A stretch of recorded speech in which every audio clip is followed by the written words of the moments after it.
मत जलना। कई बार होता है ना, हम भी तो ऐसा ही करते हैं। किसी ने हमारा अपमान कर दिया तो हम वैर बांध कर बैठ जाते हैं। याद रखिए, जीवन में ऐसे पड़ाव सबके साथ आएंगे जब कोई आकर के आपका अपमान करेगा। तो वैर भाव लेकर मत बैठिए, नहीं तो आप अपने जीवन का उद्देश्य खो देंगे। कई लोग होंगे जो आपको रास्ते में निंदा के, कष्ट के, अपनी गलतवाड़ी के पत्थर फेंकेंगे। आप भी पत्थर फेंकने में मत लगें। सुंदरकांड से सीखना चाहिए। हनुमान जी जब गए मुद्रिक सीता जी का अन्वेषण करने, खोज करने के लिए, तो रास्ते में कौन मिली थी? सुरसा मिली थी। सुरसा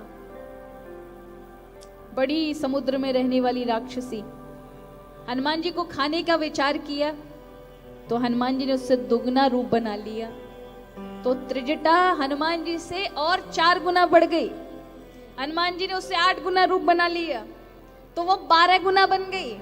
हनुमान जी 16 गुना बन गए तो वो 32 गुना बन गई। हनुमान जी ने कहा ये तो बढ़ती जाएगी, हम बढ़ते जाएंगे, ये भी बढ़ती जाएगी, ऐसे काम नहीं होने वाला। वो छोटे बन गए, मशक के समान, और मुंह में पूरा भ्रमण करके बाहर आ गए।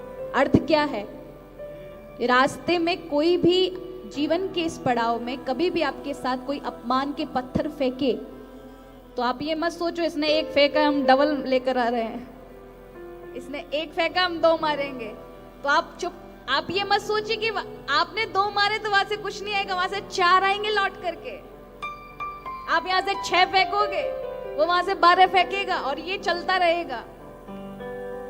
इसलिए अपना समय इन व्यर्थ के कामों में ना फंसा करके, बल्कि आपको छोटा बनना चाहिए उस समय कि आप अगर इसकी बराबरी करेंगे तो ये बराबरी नहीं मिटेगी। वो आपसे लड़ने के लिए पूरी तरह से उत्सुक है और आप अपने जीवन का उद्देश्य उसको हराने के लिए, उसको अपमानित करने के लिए लगा रहे, तो आप अपना कीमती मनुष्य जीवन खो रहे हैं।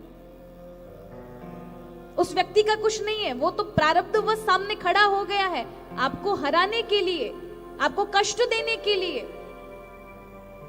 आपको पीड़ा पहुंचाने के लिए। आप वहां सुरसा मत बनिए, किसने मेरा ये कि अब इसका डबल अपमान लूंगा, बदला लूंगा। तो ऐसा करने से जीवन का हम उद्देश्य, कई बार लोगों का जीवन कुछ अलग करने के लिए बना होता है, लेकिन वो इस जंजाल में फंसने के कारण एक जीवन खो देते हैं, और वो उद्देश्य अगर इस जीवन में पूरा नहीं कर पाए तो अगला जन्म मिलता है।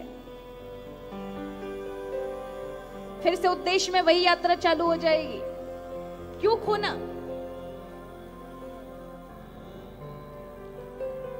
एक बार द्रौपदी जी जब छोटी थी, व्यास जी उनके, वो छोटी सी थी बालिका के रूप में, तो उनके पांचाल, जिसको आज हम पंजाब कहते हैं, उस पांचाल देश में व्यास जी का आगमन हुआ।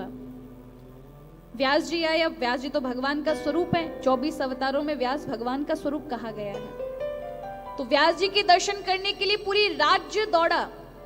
किसी ने द्रौपदी के समक्ष खबर पहुंचाई कि द्रौपदी जी, व्यास जी आए हैं जो भविष्य की जानते हैं, त्रिकालदर्शी हैं। तो द्रौपदी जी जाती हैं और हाथ जोड़ करके व्यास जी से पूछती हैं, महाराज मेरे भविष्य के बारे में बताओ, मेरे भविष्य में मैं क्या करूंगी, मेरा भविष्य कैसा होगा, मेरे भविष्य में कोई भारी समस्या तो नहीं। व्यास जी मुस्कुराए, द्रौपदी को देखकर कहा, तुम्हारे भविष्य को देखकर मुझे जो ज्ञात हो रहा है वो ये है कि तुम्हारे द्वारा करोड़ों लोग मारे जाएंगे। क्या कहा? व्यास जी ने कहा, तुम्हारे कारण करोड़ों लोगों की मृत्यु लिखी हुई है और उसका हेतु तुम बनोगे।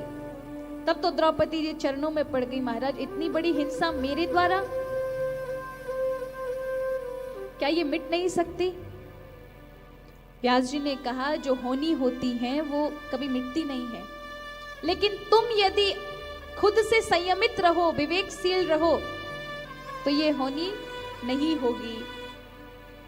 द्रौपदी जी ने कहा, तो फिर मैं क्या करूं जिससे ये होनी ना हो? तो व्यास जी ने कहा, 3 चीजें यदि जीवन में अपना लोगे, अगर आज तुमने अपनाई तो ये करोड़ों लोग तुम्हारी वजह से नहीं मारे जाएंगे।